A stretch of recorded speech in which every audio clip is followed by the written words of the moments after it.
Thank you for sharing. I'm sure you all know the iceberg model. You know, the first thing you want to do with your mentee is get some time to get to know them. What we appear to be on the outside is very, very different. And just listening to your stories, I mean, each one of you could have had an hour to yourself because you've got so many interesting experience and such interesting background. So make sure in the role of a mentor, and it doesn't even just mean in this program, always take the time to see what's behind the surface. Now, the first question I'm going to ask you, what are some things that come to mind when we think about being a mentor? Just you can unmute yourself and say it out loud. When you think of what is a mentor, what would you think of? Or you can raise your hand if that's easier for you. Actually, for me, it was quite negative word. Someday I called my mother as a mentor for me, and she was very upset about that because she thought that it's very kind of aggressive and pushy position. That's why, for example, for me, it was always quite, I would say, aggressive and suppressing word. Interesting. Okay, great. So what comes to mind is aggressive, pushy.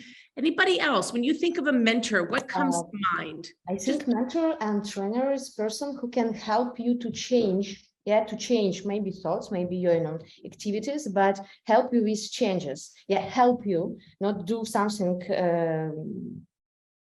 Okay, thank you. Yes, no, you're right. Help and not do. And we're going to talk about one more person, one idea that comes when you say a mentor is, what comes to your mind? I think a mentor should be a listener. There is always a mistake to think it should be an advisor, so like a talking head, but from my personal conviction, it should be rather a listener. Yes. See, I knew you don't even need my slides. Exactly. And that's one of the things we're going to talk about. Not an advisor, but a listener. And I think, Maria, you had one thing you wanted to add as well. It's a powerful questions in the right time. For me, it's mentoring. Powerful questions at the right time. Okay, you're absolutely on track. Yeah, go ahead. For me, mentor is a person who is not a teacher or someone very serious. That is a person whom you can trust, with whom you can talk. The person who can share with you with all your fails, success. The person, it's like a mother's. Let's call it like that. That is a person who is ready to be honest, to be sincere, to be open-minded, to take you as you are, to help with your best sides, and to share to inspire you and to share with your energy. That is in my understanding. It's absolutely perfect. And probably the most important word that was said was trust. And we're also going to talk about it. I'm going to go through it very quickly, but very often people have that idea like I should be the advisor, I should be the teacher. Absolutely not. And I actually very often use that sort of motherly feeling, like I care about my mentees. I care about them. Okay, maybe not in the same way as my children, but there's a certain type of motherly care. And you don't have to be a mother actually to feel that. Okay, great, super, great thought. So basically, when we talk about a mentor, it can be people who taught us something, people who led by example, helped us form our personal values, or positively impacted our lives or way of thinking. And I put some pictures up here just to get us thinking out of the box. You know, we are professional women, and we tend to mentor in the sphere of professional women, but there are all different kinds of mentors. Someone might think of their grandfather, their grandmother. Someone might think of a professor at university. Someone might think about a best friend. Someone might think about a colleague. You know, I look at Mother Teresa. I never met the woman, but just the way she cared about human beings, cared about helping those who are less fortunate. She's a bit of a mentor in her philosophy. I put the Dalai Lama as well. I'm not a Buddhist, but I like the simplicity of his idea of calmness. Of course, I had to put your president there because I think he's a mentor for many of us now to see how he is leading your country. But it doesn't matter who your mentor is, and it doesn't always have to be one person. So when we think of ourselves as mentors, we have to remember we give what we can. Maybe I can't give that spiritual side to somebody. Maybe I can't give that sporty side, but I can give them something else. Maybe I can give them self-confidence. So to think out of the box a little bit, that even though we're professional women, we may mentor someone in a very different way. So what I want you to think about is, who was your most valuable mentor? And that doesn't mean that you had to be in a program where someone was officially your mentor, but more in our life, I'm absolutely sure that we have had someone that we consider a mentor, and they might not even know that. And I would just like one or two of you to share with me, what did they teach you? How did they teach it to you? How did you feel when you were with them? And what values drove that relationship? So one more time, what did they teach you? How did they teach it to you? In which way? How did you feel when you were around them? And what values drove that relationship? So maybe I could ask one or two people to share. It doesn't have to be very in-depth, but I want to hear your experiences. Kristen, I maybe can I go. can share, because it just also came up to me that maybe during my life, I never have the like mentor in my life, but the most people who influence me, Mhm. they believe in me. Yes. I always have their belief, and this has helped me to go forward, Super. that I can, and I have the strength to go forward. And Mhm. I'm very grateful for all of them that I remember. It's like, I don't know, 10 people in my life, but I really have them. So they all believed in you. That is one of the core things that you remember about that relationship. Super. Yeah, because maybe even that days I didn't believe in myself, and I did not see that potential that I have. This is also very important. Maybe they saw something in me that I did not see in myself. Mhm. And it's connected for me with a belief and with a potential, and it gave a lot of energy for me to move forward. Super. Thank you for sharing, Anna. Thank you. Iveta. I definitely know who my mentor is, and it was my sport trainer. I was in ballroom dancing many years, and he taught me to be a champion, because he has his own philosophy of champions. I even wrote an article someday about it. Maybe Irina remember it. And he taught ordinary couples become a champion in 1 year. And his main strength was be inspiring and encouraging, because he was very charismatic, and by his own example, he motivated and encouraged kids so much that they became champions in 1 year in comparison to very competitive other couples. Wonderful example, Iveta. Thank you for sharing. And maybe if you want to, you can share, Irina and I will talk about it later, but you can share the article with everybody. Yeah. Thank you. Yulia, hi. You wanted to share something. My best career mentor once told me, Julia, one day you will be my boss. And of course, I did not believe him. And it took a couple of years until I really came to that thought that it could be possible.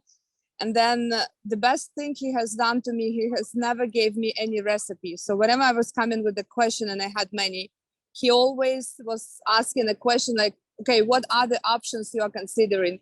And he forced me into like spelling out what I had in my mind and really spelling it out. And then at the end, I was coming out of the room with the recipe, believing that I did it myself.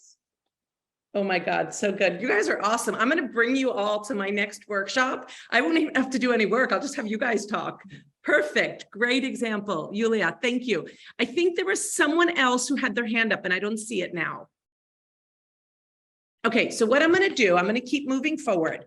So I always do this on my mentoring workshops, because I'm certain that if you spend the time, just like Yulia was telling us, to give people the space, they come up with it themselves. And like I said, mentoring is not rocket science, but these 3 examples that we just got are amazing. So Anna said, the person that mentored me always believed in me, saw my potential, and showed me from a different point of view, how they saw my potential.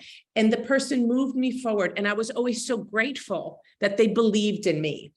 Iveta said it was her sports trainer, and he always pushed her to be a champion. And he did it by being inspiring himself, by being a role model and being a good example. So people looked up to him. Julia talked about her boss who said, one day you're going to be my boss, and really never gave her the answers, but questioned her to spill it out herself and find the solution. And one of the things that I've learned myself, or when I think about, running Wonderman in my mid-20s, one of the big mistakes I made was always trying to solve every problem, because I felt as the managing director that was my job, that I had to keep everybody safe and everyone had to feel good and no one should be stressed. So anytime someone would come to me, I wouldn't ask them the question, but I would try to solve it. And if I couldn't solve it, I would say, okay, I'll get back to you. And there was an interesting article in Harvard Business Review talking about not letting the monkeys get on our back. And managers who don't know how to lead people properly take on all of those problems and try to solve them themselves, rather than giving it away and let other people solve it. And there's two problems there when we do that. The first one is we as managers and as leaders, we get burnt out and we get exhausted. And secondly, we never let those people who we are trying to lead and manage, we don't let them grow. And one of my sort of aha moments was probably over 10 years ago. Oh, it's definitely over 10 years ago. Maybe it's 13 years ago, when I was doing my first annual coaching program. And I had 2 kids in nursery school. And my son was 5 years old. So they call it przedszkolak, like the year before going to school. And he didn't know how to tie his shoes. And the teacher in the nursery school said, he needs to learn to tie his shoes, because next year he's going to go to the regular grammar school and nobody's going to do it for him. And I said to the teacher, yes, but then it takes us a long time to get out of the house in the morning. So every morning I had to add 15 minutes to my day so that my son could tie his shoes. And there was 2 interesting things about it. First of all, he tied his shoes in the way that I thought was wrong. So I think you tie your shoes like this and then pull it through. And he did 2 loops and then tied them together. So first, I didn't like the way he did it. And secondly, it took a long time. So it was a very hard sort of exercise for me to watch him do it what I thought was the wrong way, and to take 4 times the amount of time that we would have done it if I had done it. But what was interesting, and it probably came to my head because it was in the time when I was taking these coaching courses and understanding the power of letting people find their own way.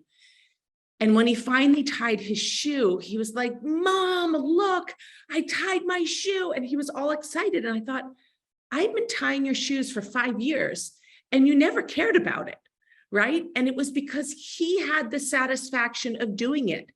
And he had the satisfaction, even though he did it in a way that I didn't think was right, he did it. And that was sort of my aha moment where, wow, I made a lot of management mistakes by not letting people do it, and do it a way was different than mine. And that's why companies often don't innovate. And that's why companies often talk about having diverse ideas, diverse ways of doing things, because otherwise we just keep doing the same thing over and over and we never grow.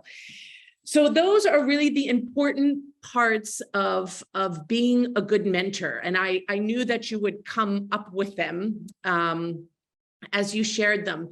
Now, I don't know, some of you are actually executive coaches. So some of you understand how coaching works.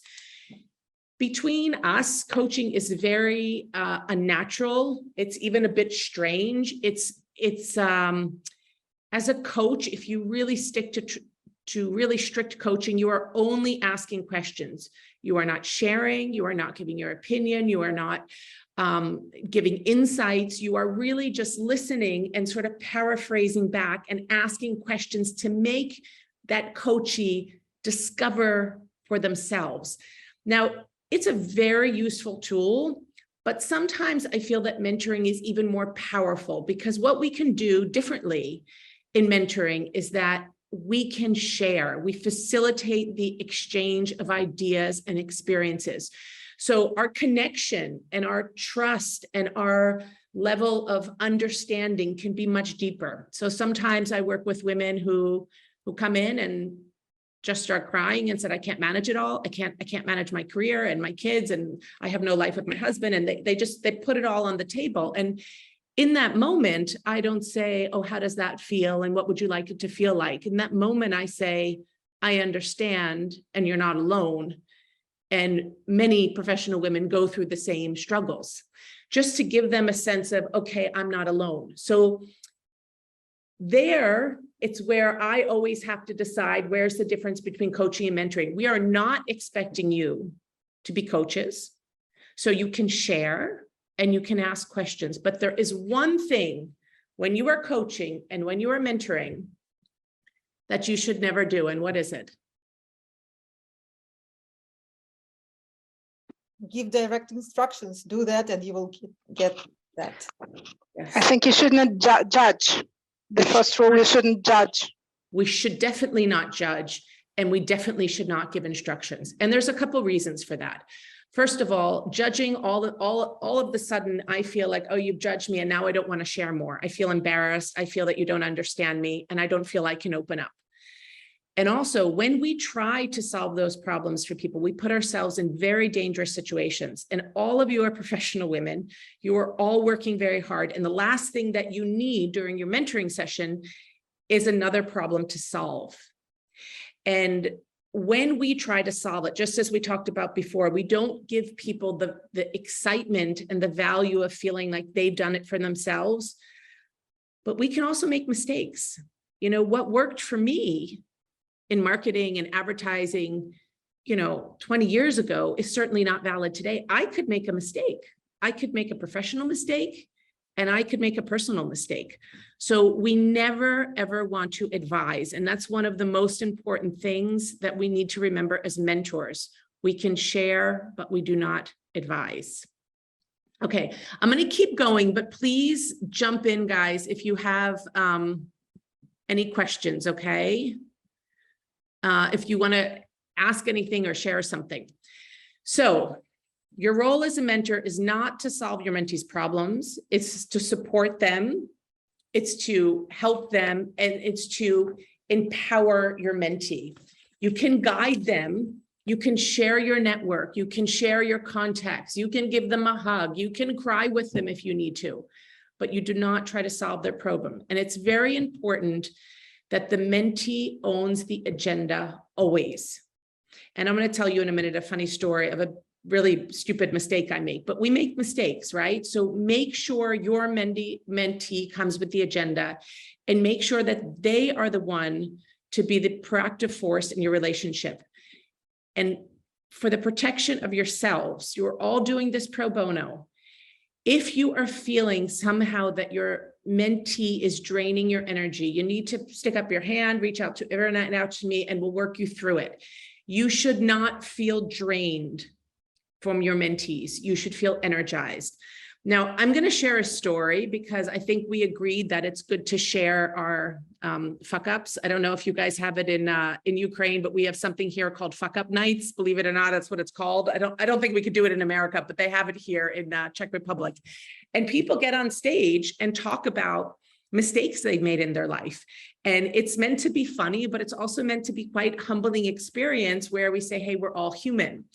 And about 3 years ago, as I told you, I have been in many mentoring programs, and I never choose my mentee. I'm always paired by someone else. And this year, I chose my mentee. And it probably wasn't a good idea because all of a sudden I was like excited to work with her. And I was excited to work with her because I generally work with professional women in corporate. And this woman was the director of a women's prison. And I was like, oh, that's so cool. I never worked with anybody in the prison. I want to work with her. So, we had our first meeting, we had to know each other. Then the second meeting, we talk about, what are your goals? And I don't know if it was a third or fourth meeting, and I just didn't stick to the rules. And remember, I do this as a professional, right? So this was really a big mistake. And I said, hey, I have a good idea. What if we did a program for the women in the jail and the prison, and I could do some coaching for free, and my friend, she's an executive search, we can help with their CVs when they come out, and then we can ask everyone in our women's community to like donate clothes so they'd have nice clothes to go for interviews. And I'm like coming up with this scenario in my head, and my mentee was just looking at me, and she was so professional about it, and she said, oh, that's an interesting idea. Why don't you come visit me at the prison? Instead of saying, Kristen, you're a stupid idiot, like that, no way is that going to work. So I came to the prison, I visited the prison, and in like 30 seconds, I realized that it was like insanity what I had said, because my experience, ladies, with women's prison is Orange is the New Black from Netflix. Okay, so like I had this idea that we were going to save these women and they were going to come out of prison and get beautiful jobs. And I had no experience. I had no background. I had no right even bringing this to her. I mean, we laugh about it today, and it gives me a great story to share on mentoring programs of what you shouldn't do, but be very, very careful. It came from my heart. It came from a good place, but it was totally inappropriate. The sessions were hers, the agenda was hers, and I had this little agenda in the back of my head, which was telling me this would be fun, okay? So be very, very careful that the agenda is never yours. And by the way, this is why mentoring works, because you are not mentoring with your best friend. You are not mentoring with your colleague. You're not mentoring with your boss or your husband or your mother-in-law. Because all of those people, even though they have good intentions, they have agendas. And when I try to mentor my kids or mentor my husband, there's always something in the back of my mind saying, what do I want from this? Even if I'm not conscious of it. So this is why these mentoring programs can be so incredibly powerful. If you're able to build the trust, it's like the safety that I could never get by sharing something with a colleague who might tell my boss, or sharing something with my husband who might take it personal. So there's a real power to these mentoring programs where we are connected with people almost randomly. Not randomly, but people that we don't know. Okay, I have 5 golden rules to mentoring, and I think we talked about most of them already. The first one is trust. It will not work. If you cannot build the trust, or if you break the trust, the program is over. Your sessions are over. The second one is respect, and we'll talk a little bit about that. I'll give you some examples when I worked with people who were very, very different than me. Authenticity, making sure you stay yourself and you don't get like stressed, oh, I have to stick to these rules, and then you're not who you are. You were chosen for this program because of your authenticity and because you are how you are as people.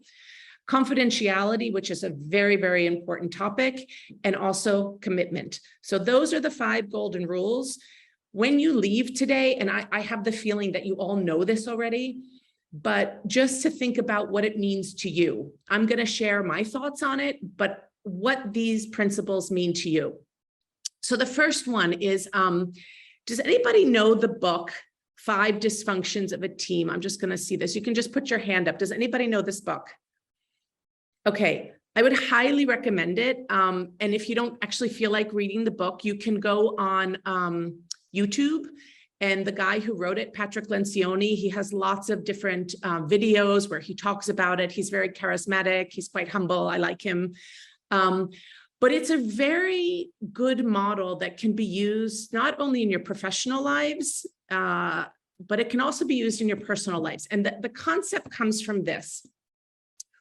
When we have an absence of trust in any relationship, so that could be between a mentor and mentee, between a husband and wife, a child and a mother, or whatever, you and your best friend, when we don't have trust, when we're not able to be vulnerable and to tell people how we really feel or what we're really upset about, we have a fear of having a conflict with each other. So if we're not able to say what we really think and say, hey, Irena, I'm upset that you didn't show up for the session because I thought you should be there. It's just an example, right?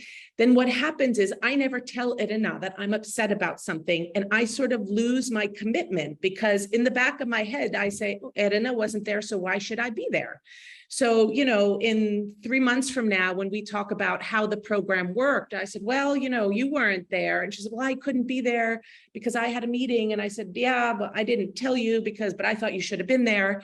And at the end, we don't have good results because we didn't talk about it. And when you think about this model, when someone is really able to give you that difficult feedback. So for example, I mean, years ago, I was working with this guy in real estate, and he always, we talked about his values. And he always said, you know, my family is the most important, my wife and my kids. And then he would share with me that he was having an affair. And I thought, okay, this is uncomfortable. I'll keep my mouth shut. But maybe I needed to put that mirror up and say, you know, you keep talking about your family being the most important, but you're not being loyal to your family. So that's a very uncomfortable thing for me to do. But if I don't do it, you know, we're going to work on something like with rose-colored glasses, pretending it's okay.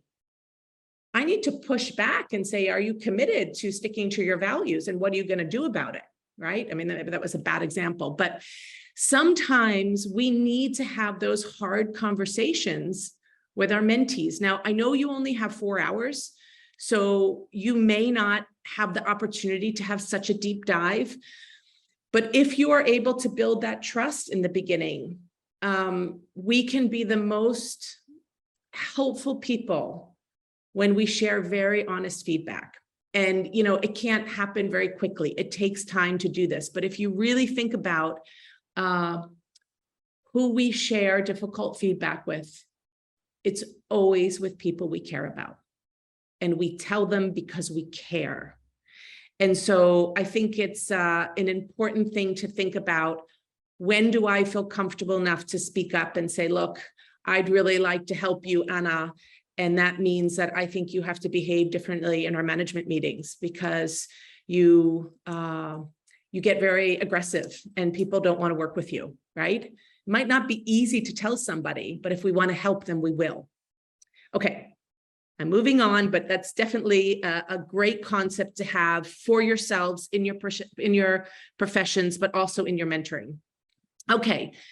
So I'm going to go through this quickly. The first thing you want to do is take the time to develop trust. Now, like I said, I know you only have 4 hours, but what you can do as a mentor is make sure that you spend some time getting to know your mentee on a human level before you jump into your goals.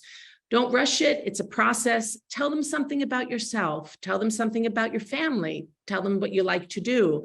Tell them about the struggles you've had. Just open them up to be completely open with you, because that's where the magic can happen. And so some type of questions, and I can share these with you if you want later, you know, asking people, what do you do well? Like, what's your superpower, right? Rather than saying in the first session, okay, what do you want to work on? What are you really good at? And what do you love about your job? How often do you get to do that? What's going well in your life right now?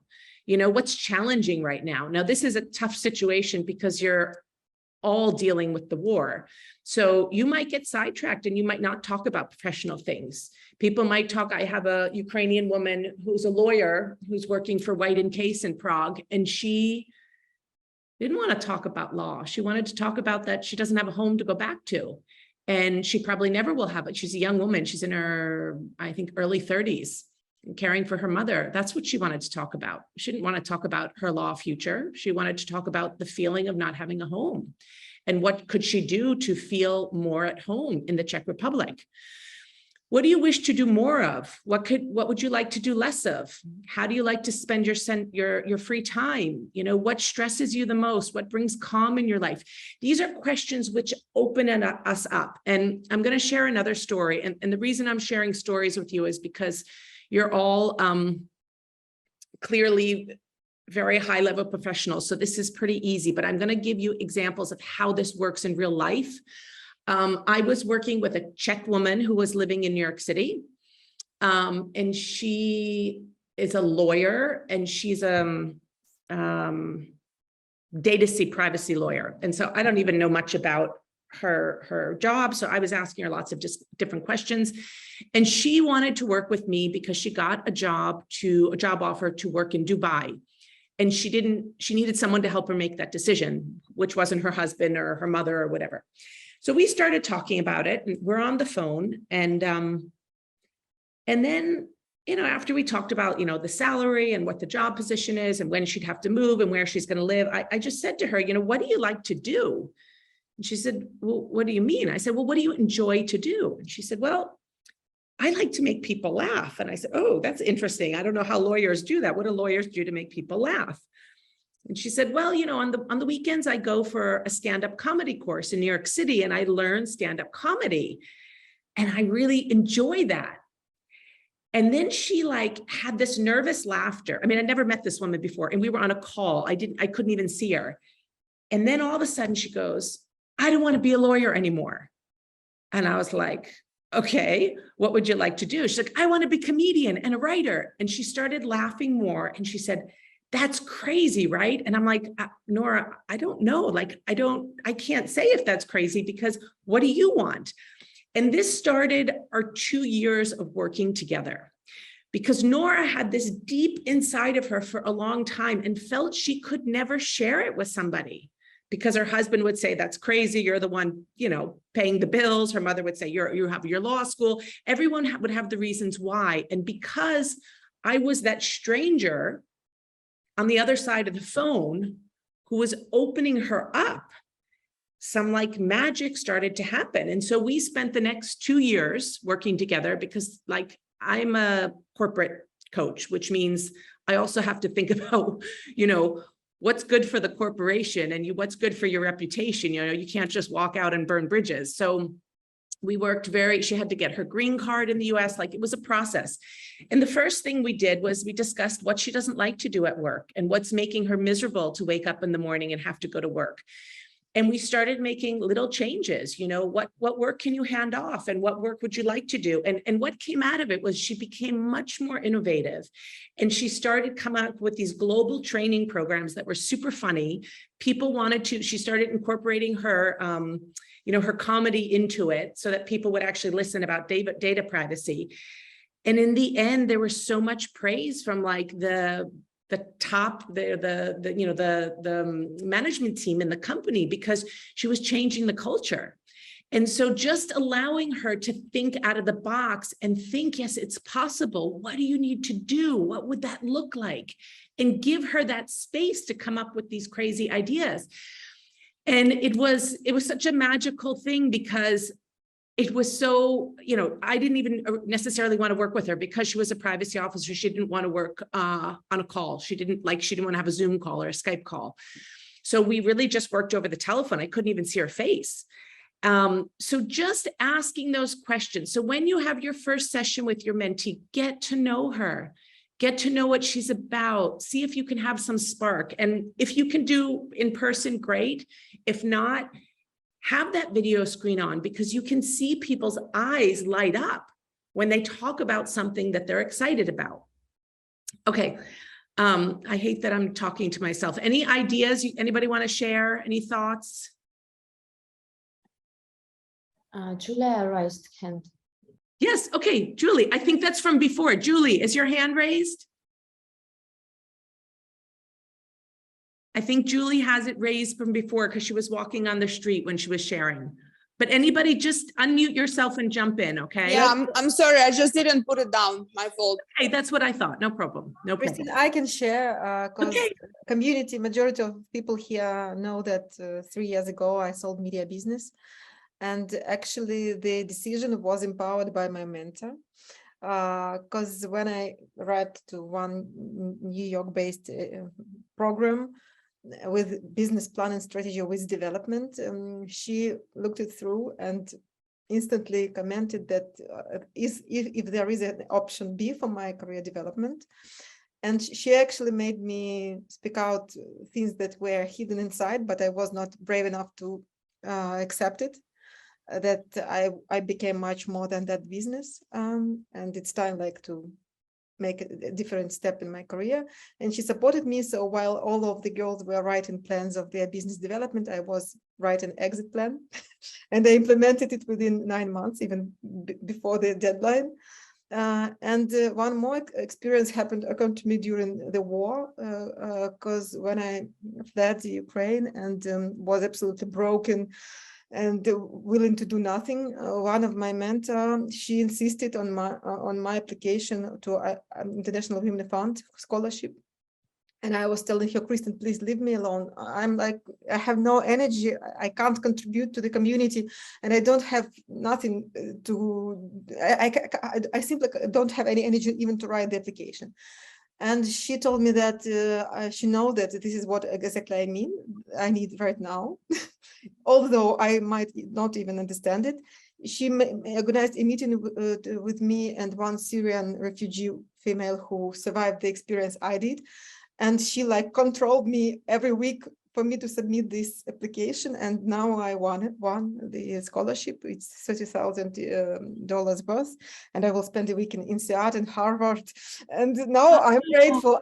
After 6 months, I'm so grateful that she was that pushy. But at that time I was like, I didn't understand that I actually needed it at all. So these mentors, yes, some of them don't give you advice, yeah, but in this case it was a perfect like pushes approach, which worked perfectly for me. That's thank you for sharing, and congratulations. I didn't know about that. The INSEAD and Harvard are on my list too. I got to get the funds. You need to get a mentor. Exactly.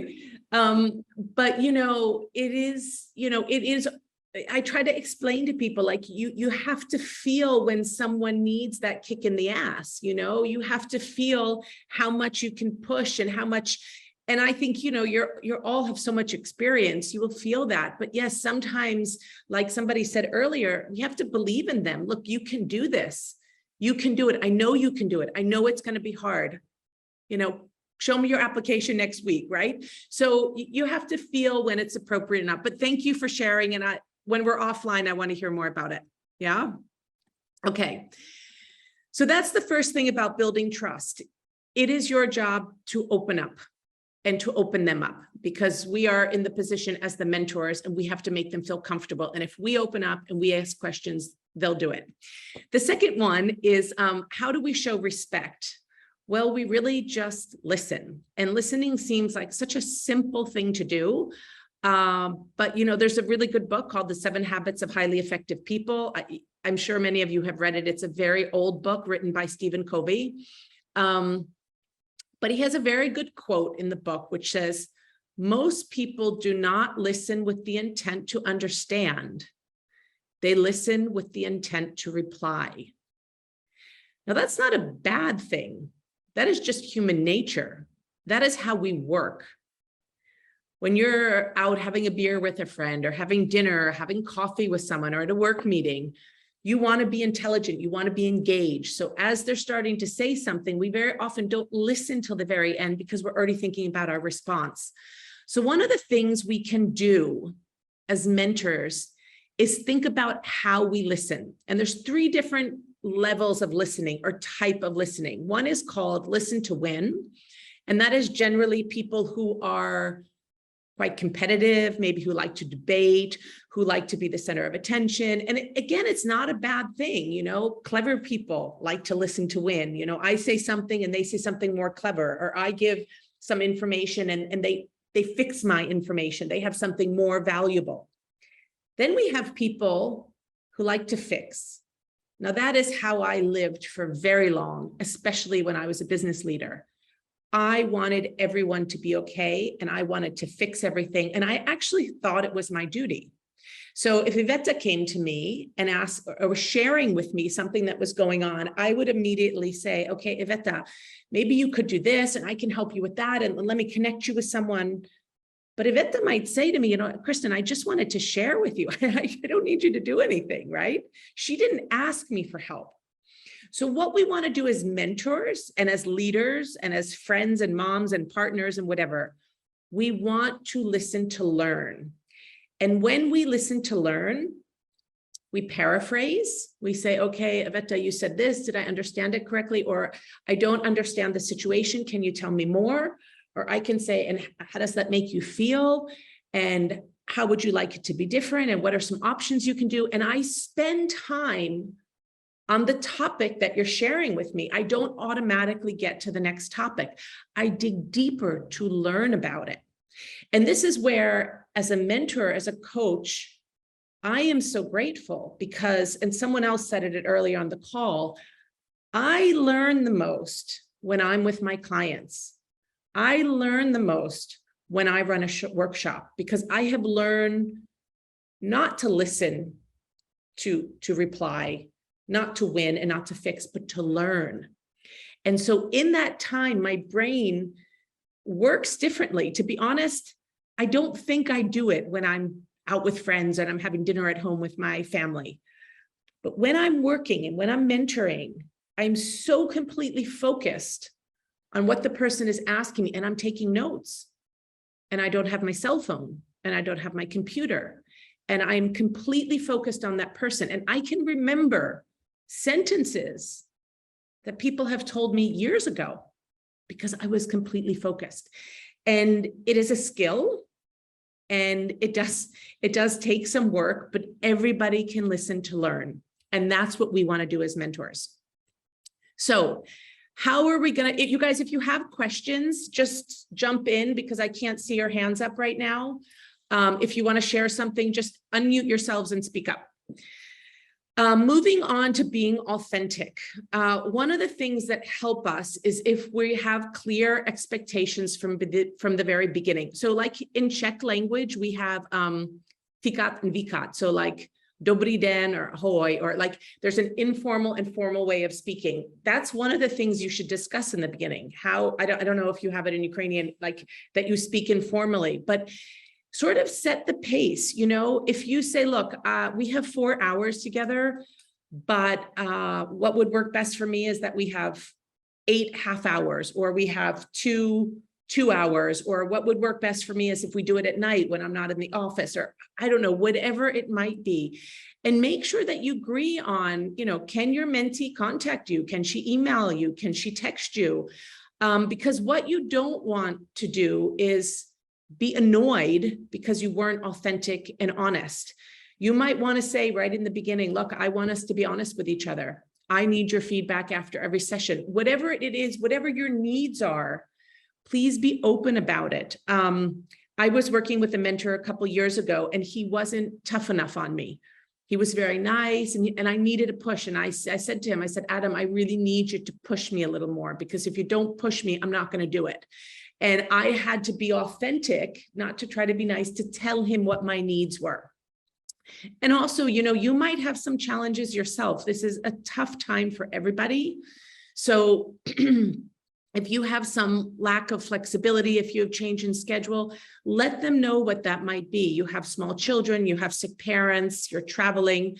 Just be authentic and open right from the beginning. Okay. The other thing which is really important, and this goes both ways. I expect you to get feedback from your mentees, and I expect you to give your mentees feedback. And you might have to be the one to start the conversation. And, you know, if we wait till the end of the 4 sessions and say, hey, you know, Oksana, it could have been better if we had done this. Don't wait. At the end of every discussion, tell your mentee what you think she did well and what she could maybe improve for next time. And ask her, how did you think the session went? What could I have done better? Is this working the way we're doing it? Because if we are afraid to have those discussions, we're just wasting each other's time. And I think it will be easier for you as the mentors to create that type of atmosphere and to ask for the feedback and to give it up. I think you all know that sometimes we just need to know that we're doing a good job. We need to know that we're appreciated. And be generous with your feedback, you know, be open with it. Because, you know, I mean, I don't know, I read all these studies because I'm in HR, but I mean, recognition is the #1 thing that people need to feel good and to feel engaged in the workplace. Okay. This is super, super important. Never, ever break confidentiality. Now, very often people break confidentiality and they don't realize they have. So let's just give an example that we were on the call today and let's see, Elena shared something very personal with all of us. And I thought it was so moving and so touching.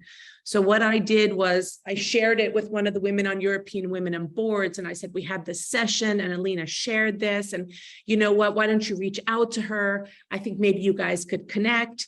And all of a sudden, Elena gets a message on LinkedIn.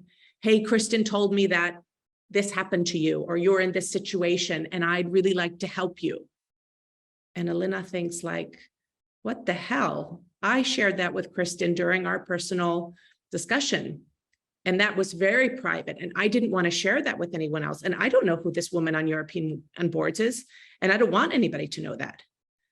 I had automatically ruined my relationship with Elena, even though I meant well.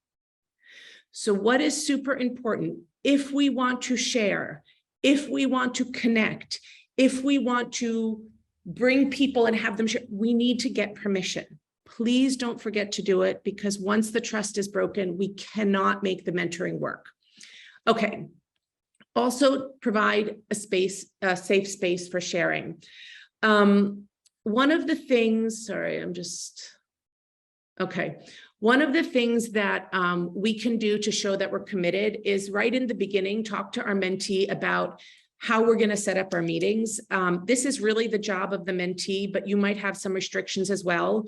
4 hours is going to go by quickly, but what can happen is it doesn't become a priority. And then, oops, 6 months from now, we've only met twice.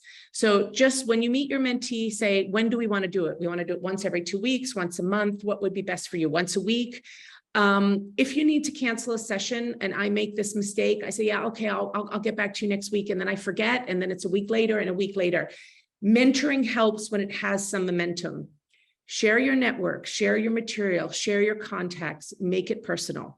Sometimes that's the best thing that we can do for people, is put them in touch with somebody else, especially because many of you are displaced now. So think about how you can help to get them a network wherever they are. When you want to talk about commitment, one thing I would suggest that in your first session, you just talk about why did they join the program and why did you join the program? It's very helpful for me if I have a mentor and I understand what your expectations are. Because if you say, look, I want to give back and people helped me in the past, then I will know as a mentee, I should tell you how you've given to me. So let them know what you want and ask them what she wants to work on, and ask them how they will know at the end of the program if it was good. And sometimes they have, I've worked with a lot of people who have goals which you can't really measure.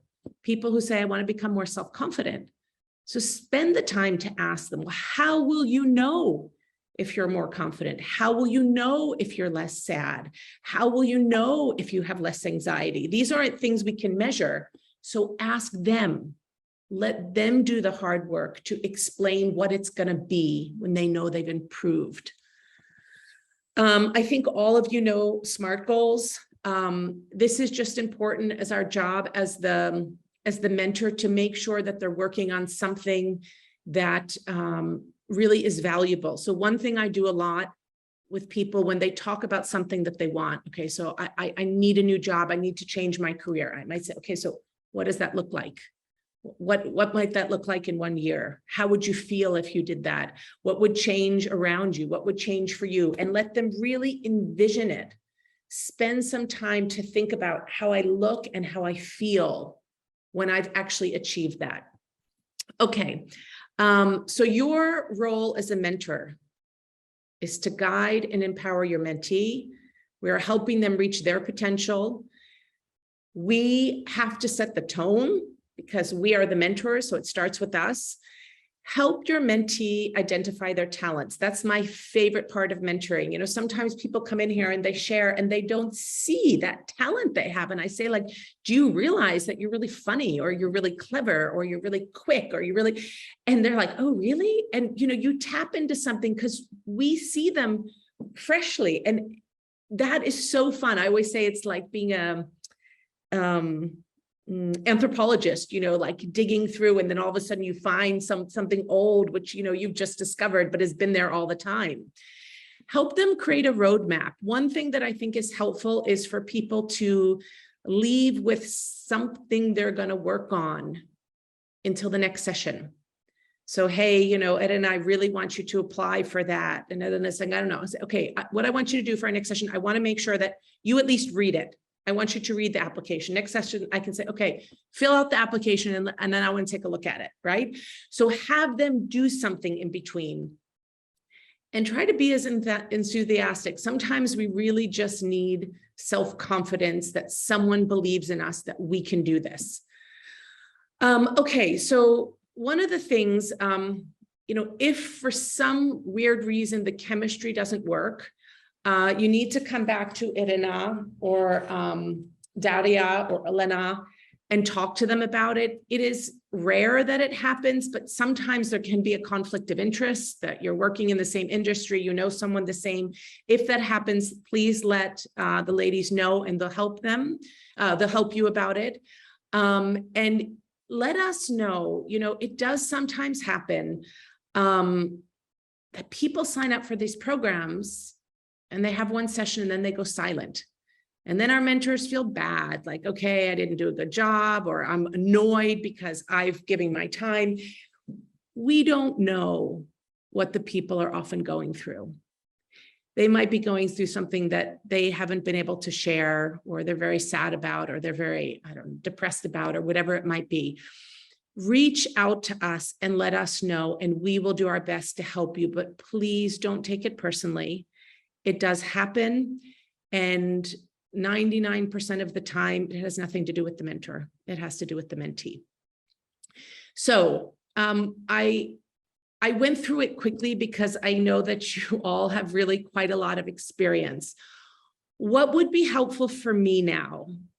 First of all, if you have any questions, if there's anything you're unsure about, it would also be helpful if anyone would like to share if you had any new insights. To be honest, I really didn't get the feeling at the beginning of the call that any of you were lost of how to be a mentor, but if you had any new insights. And the last one, and this is very specific, and you might need some time to think about it. This is the first time I've ever done a mentoring workshop for people who are displaced. And that might mean there are very specific things that I didn't think about, because I'm living safely in Prague as an American, right? And I want to be really conscious if I'm missing a piece of the puzzle, and please share it with me if I'm missing something and I need to add it, or I need to be aware of it. One of the things that Irina shared with me, I don't know, it's already 6 weeks ago or 2 months ago when we first met, I said, oh, I'm working with a big group of refugees in Prague. And she said, okay, we don't like to be called refugees. I was like, oh, okay, great. Thank you for letting me know. It didn't even occur to me. And that was very helpful for me. So anything that you can do to help me have a better understanding of your situation, I would be grateful. That's it. So I'm leaving the floor open to you guys. Yeah. Christine, I would like to ask a question. Yes. About our specific. So we have a war in Ukraine, and it is influences on our mental health. Yes. Yes. And what it doesn't mean, it doesn't matter we are in Ukraine or we left our home, so it is influencing. So can you tell us more about these specific things? Because when, for example, you work with your mentee and you understand that the person in a deep depression, so you understand that maybe this person needs more, not a mentor, but a more professional mental health help. Yes. So Okay. can you please comment about Yeah, it? and that's a really good question. And to be honest, it even happens with corporate clients, you know, that they go, oh God, like you need to see a doctor, or you're about to burn out and crash into the wall. You know what I mean? So, but I think this is something that you are going to see. So the first thing is letting your mentee choose what her agenda is. If she doesn't want to talk about work, if she doesn't want to talk about business, if she just wants to cry because she doesn't have a home anymore, that's okay. What you can do is you can ask her, you know, what can I do to help you? I feel a little lost right now. I'm not sure that I can give you what you need. Do you think you need to see a professional? Because we have contacts for professionals, and I can help you find somebody. So I want you also, as mentors, you need to look out for yourself. You are not responsible for the mental health of your mentees. And that's when you need to pick up the phone and call Irena, and we will find out the next line of support. Now, you also can't always know, and that's okay to say, I don't know. Are you okay? I'm not sure I can help you. And the person might just cry and say, no, it's helping me just to be able to talk about it. Okay. So what would help you feel better? Would you like to talk about it more? Would you like me to share my experience? Would you like me to let you know? And don't try to pretend that you're a therapist. You can say it straight out. I did have a client once, she was from Deloitte. She wanted to work on leadership, and between like her hiring me as her coach and us working together, she found out her husband was having an affair and he was cheating on her. And so she came into my office every time crying about her cheating husband. And after like the third session, I had to say, I'm really sorry, but I'm not qualified to do this. I'm not a marriage therapist and I don't know how to help you. And I'm only telling you that because I feel responsible. And I moved her on to a marriage therapist because I don't know how to do it. I don't know what to say to her, you know? And so you need to speak up, but sometimes people just need that person to share it with. Did that answer your question, Anna? Yeah. Okay. Thank you. Yeah. I just can comment a little bit, Christine, probably it would be helpful. So based on my experience, after the war, I moved to and live in different, like 5 countries, and actually we can meet in Prague. I will be next weekend. But in reality, I think that the good positive experience, which you can share or any people who is living outside, it's like expat experience, because majority of people who move, they don't know how to put in priority everything, you know, what has to be first, second, third, and majority mixed, you know, the family issue, business issue, finance issue, local administration, taxation. So too much on the plate. They don't know how to put in priority. So I mean that from the point of moving to business, before that, as you correctly said, that first people needs to fix themselves somehow. So it would be very helpful. Yes, we are temporarily protected actually in Switzerland. So they said that very clearly. So there is a refugee and there is a temporary protected. It's different status, completely different approach. Please do not mix for us. So they said to Ukrainians, you know, from the Switzerland government. So it was very nice. And the last but not least, I just would like to share that, to say that I think that sometimes we are not in a proper way, you know, to deliver something. And thanks for your experience when you say about that marriage example, so because it's very, very valid point. Third, what I would like to say that a lot of women try to start new business in a new country, yeah. And the problem, they never start business in Ukraine, and they think that in foreign countries it will be much more easy. So it is another complexity, yes, because people doesn't have entrepreneurship experience, they don't know the local law, and you know, they would like to start some kind of experience. In that case, it's the third issue which we have in front of us. Last but not least, I just would like to mention that majority of people are separated. So we are separated, you know, our husbands in Ukraine, we are living outside, we are with children or with grandparents. And it means that women became much more responsible than before, you know, and that's also a big attention to the issue. The same in Ukraine, because in Ukraine, for example, men comes for the war, so they start some responsibility in front line, and we are by ourselves. That's another point. So probably it's the separation when the men are somewhere, they are still alive, they're somewhere close, but they couldn't help us now and couldn't help the woman now. So that's also the point which I think has to be taken into consideration. Thank you. Thank you. I took notes of everything. You know, I try to be careful not to assume and be like, oh my God, you poor people and you're displaced. Like I try to treat you with respect in the same way, but I guess I'm working actually with 3 Ukrainian professionals at the moment. And I guess what works best for me is not to make an assumption at all about what we're going to talk about.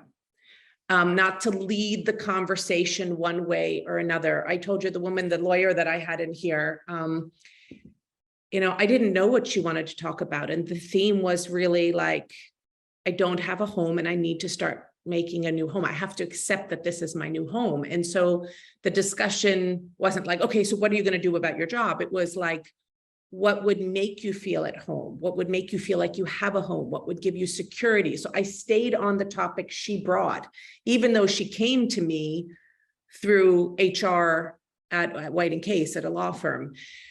So I guess the first thing, you know, in this situation is to be very mindful. And I believe you all will be, because you're all in the same situation. You know, it's different. Me, of an American in a very safe situation, I have to be super careful, but you guys can share, you know, I feel scared too. I feel lonely as well. I feel, you know, there's too much responsibility on me.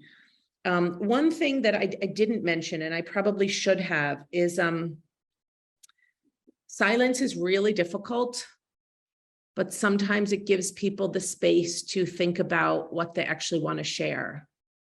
So you might say, like, okay, what do you really want to work on? You know, what are the topics that are really important for you right now? And give them the space, let them think about it for some time. It's sometimes hard to do, especially when we're online. It's easier face to face because you can sort of feel the energy of the person, but that could be helpful as well. You know, if people are struggling about what they really, really want to discuss. Any other questions? Will we have some meetings for shared experience when we start the program in this group? I mean, I'm going to let Edna answer that because I'm not sure, but all I can say is that I'm going to work with you. If you needed anything from me, you can count on me, but I think it's Edna's program, so I can't really. Excuse me. I have a really strong feeling that we will need this session to share experience, but it's I would like to do it in some structured way, because what I can hear now, we will get some new experience for us actually. For example, if I even have some experience with culture, it's more intuitive one, and now I can hear more structured approach, and I think it's very valuable. And the new experience for us, we will need some sharing as well. So maybe Ira can help us, and you can help us to organize some session to share experience after the program. What do you think? Okay, if you will request that, we will definitely provide that, because we have Christine, we have Lisa, one more activist who from the US who supports us on mentorship field, but she works mostly with mentees to help them, to assist them.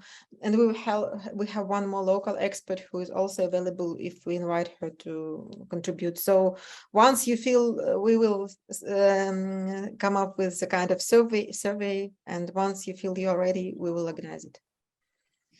I think it will be really valuable, because you know, we are in the situation, as it was mentioned before, when it's not normal circumstances for most of the people who are going to work with. So we can find some interesting conclusions and resumes after all, and enrich each other. Yeah, I just wanted to add, Ira, maybe it makes sense to set up a checkpoint like in the middle of the program. So after we all had 1 or 2 sessions, just to share the experience between us, because we will probably, some of us will get into some difficult discussions, and even without the professional help, just between us, I'm sure that we can learn from each other a lot. Thank you, Julia. Maria, did you want to finish saying something? No, thank you. It seems to be that I'm okay, but it was jokes that each psychologist in Manhattan should have own psychologist.